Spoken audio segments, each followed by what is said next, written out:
RS यूनानी pharmacy, गुर्दे, पित्ते में पथरी, दोबारा पथरी ना होने का किया जाता है मुकम्मल इलाज। फैटी लीवर मेडिसिन भी दस्तियाब। बहादुरपुरा X रोड 9390610436 पर कांटेक्ट करें।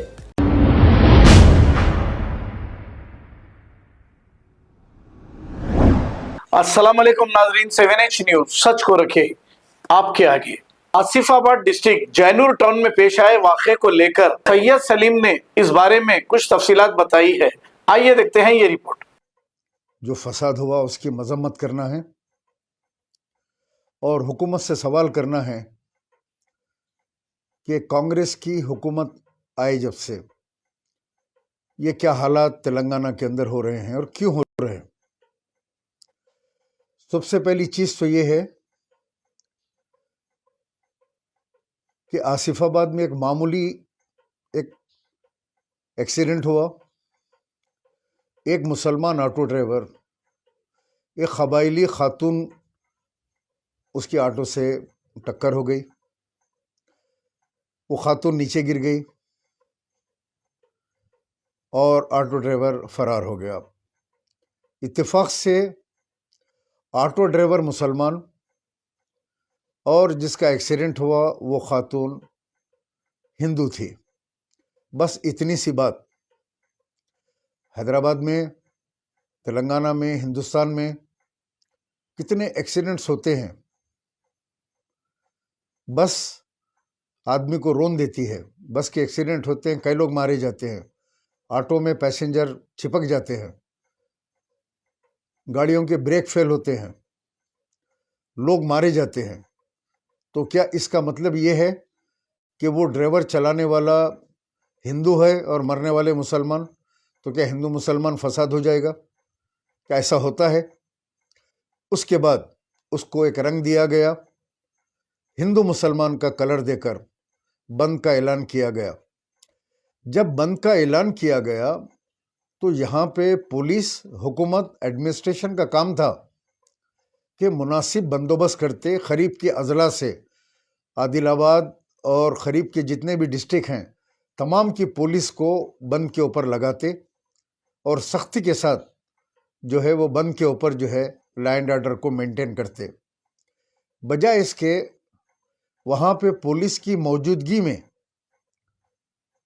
मुसलमानों के मकानों को, दुकानों को और मस्जिद को, मस्जिद के अंदर कलाम मजीद को, जाए नमाज़ों को, मस्जिद को तोड़ना और 22 से 25 करोड़ रुपए का वहाँ पे नुकसान मुसलमानों का करना और पुलिस का वहाँ खामोश बैठ के देखना, एक बड़े ताज्जुब की बात है। मैं चीफ मिनिस्टर तेलंगाना रेवंत रेड्डी साहब से ये सवाल करूँगा, जनाब सीएम साहब, मुसलमानों ने 2023 के इलेक्शन में कांग्रेस को जो वोट दिया, जिसमें हम भी शामिल हैं, हमने भी मुहिम चलाई राहुल गांधी जी के प्रचार के ऊपर, उनकी मेहनत को देख के कि मैं अकेला बीजेपी से, आरएसएस से, संघ परिवार से हिंदुस्तान में लड़ रहा हूं। यकीनन वो लड़ रहे हैं। मोहब्बत की दुकान मैंने खोली है, नफ़रत की दुकान को मैं बंद करूंगा। हमने कहा कि चलो, एक नौजवान जो पढ़ा लिखा, क्वालिफाइड है, अच्छे घराने से है, वो बीजेपी की फिरकावाराना सियासत के खिलाफ वो निकला है, इसीलिए हमने टीआरएस को छोड़ा। क्योंकि टीआरएस मुसलसिल पार्लियामेंट में बीजेपी का साथ दे रही थी, नरेंद्र मोदी का। नोटबंदी से लेके आखिरी बिल तक केसीआर ने साथ दिया, मस्जिदों को शहीद किया, लेकिन फसादात नहीं हुए। केसीआर के ज़माने में लॉ एंड ऑर्डर मेंटेन रहा। कांग्रेस की हुकूमत आई, law and order chief minister साहब के पास है,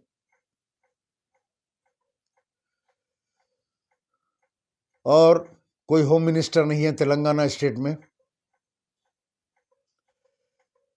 कई मिनिस्ट्री के पोर्टफोलियो रेवंत रेड्डी साहब के पास रखे हुए हैं। क्या इतने सारे पोर्टफोलियो एक चीफ मिनिस्टर देख सकते हैं?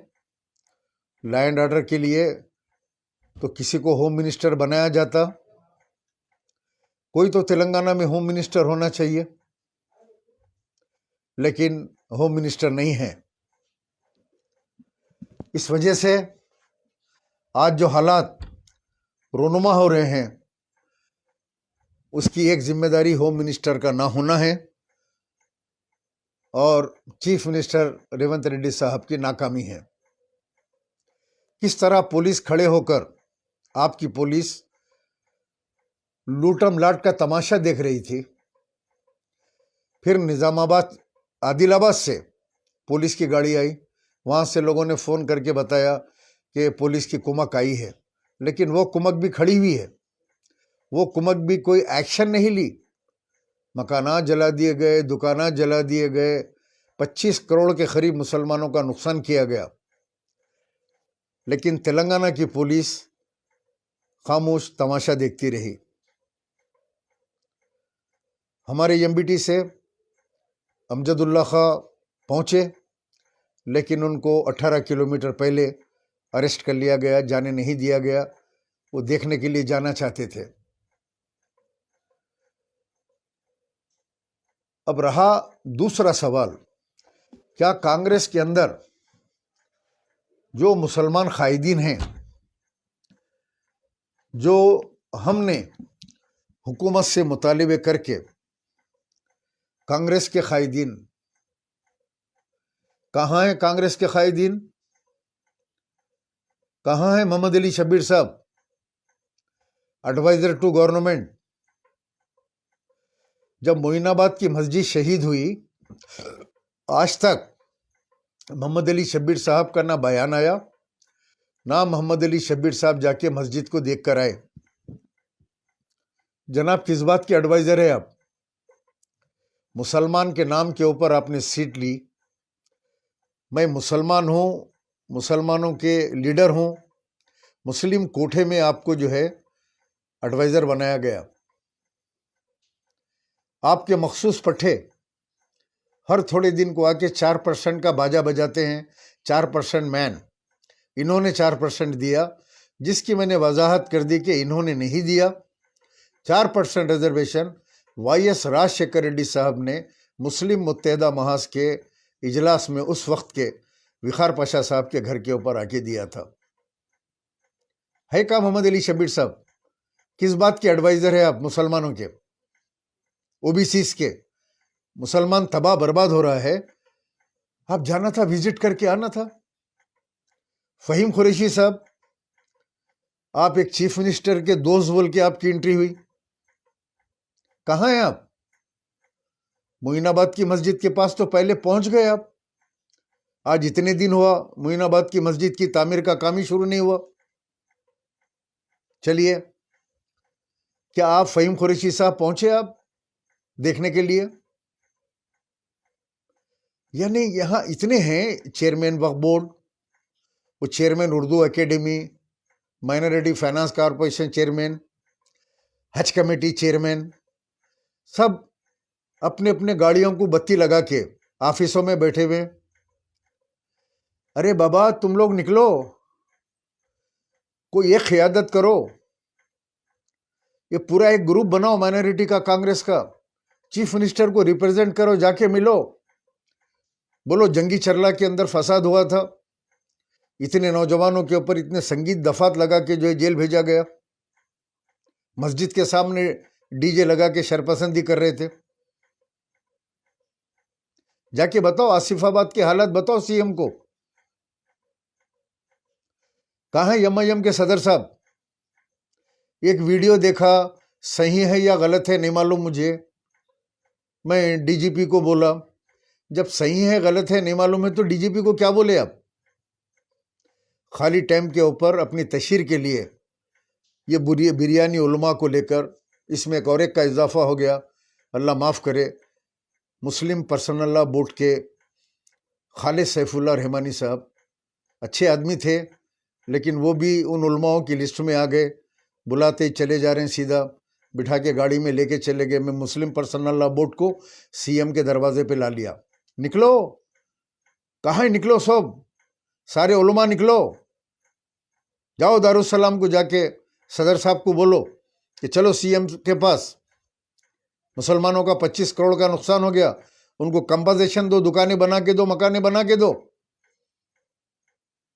बहरहाल मैं इस वाक़ये की शिद्दत से मजम्मत करता हूँ। अगर तेलंगाना के अंदर जिस तरह बीआरएस ख़त्म हो गई, आगे बीआरएस का वजूद भी ख़त्म हो गया, आने वाले दिनों में आप लोग मेरी ये बात लिख के रख लो, आने वाले दिनों में तेलंगाना के अंदर कांग्रेस बामुकाबिला बीजेपी होगा। बीजेपी मजबूत होगी इन फसादात से। मिस्टर रेवंत रेड्डी, 5 साल के बाद कांग्रेस की हुकूमत नहीं रहेगी, तेलंगाना में बीजेपी की हुकूमत आएगी।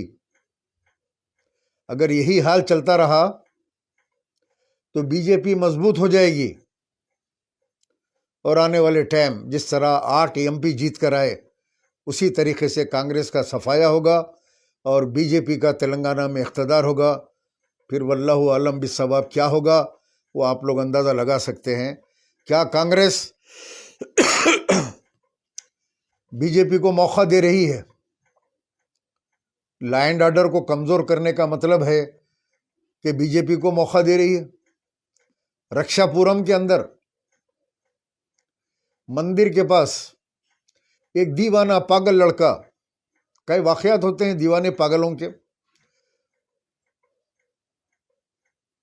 सुने आप, निजामुद्दीन, चुप रे सलीम, पागल सलीम, आरएसएस का एजेंट है तू, निजामुद्दीन, तेरा नाम बड़ा है मियाँ, मैं कुछ अच्छी बात कर रहा हूँ तो आ गया, तो मैं क्या बोलूँ तेरे को, तेरे जो अब्बा है ना असदुद्दीन अवैसी, उन्हें है आरएसएस का एजेंट, पूरी दुनिया को मालूम है वो, समझा। बहरहाल साहब, इत्तेफाक से वो कमेंट पे नज़र पड़ गई, वरना मैं अपना बात कर रहा था। ये जो हरामीज होते हैं मुरीद, वो कहीं ना कहीं से घुस के आते हैं, जबकि उनको मालूम है कि इसमें नहीं आना चाहिए, ये दूसरों का है, ही है, दूसरों के दावतों में जाके खाना। बरकत इनका काम है कि जो है ये उंगली गैंग है, जैसा इनका सदर उंगली कर लेते फिरता और फसादा कराता, वैसे ये पूरे उंगली गैंग है ये। जाओ जाके सीएम को बात करो। तो मैं रेवंत रेड्डी साहब से कह रहा था कि ये फसादात, अब आपको गुर्दे में और पित्ते में पथरी यानी किडनी स्टोन या गैल ब्लैडर स्टोन होने पर नहीं है घबराने की ज़रूरत। शहर हैदराबाद में सालों से इस इलाज के लिए ख़ानदानी सिलसिले से चला आ रहा है भरोसेमंद नाम RS यूनानी फार्मेसी, जहां पर ख़ास तौर पर पित्ते में मौजूद पथरी और दोबारा पथरी ना होने का किया जाता है मुकम्मल इलाज। आपको इस दर्द से हमेशा के लिए मिल जाएगा छुटकारा। No side effects, no operation, तशखीस करते हुए दवाएं की जाती है फराहम। तो देर ना करें, जल्द ही तशरीफ़ लाए RS यूनानी pharmacy, Bahadurpura X road, opposite Canara bank, Hyderabad. मज़ीद तफसीलात के लिए रब्त करें 9390610436 पर। खबर है शहर की, खबर है गाँव की, खबर है सारी दुनिया की। 7H न्यूज पसंद आए तो लाइक कीजिए, शेयर कीजिए और सब्सक्राइब करना ना भूलें। 7H news.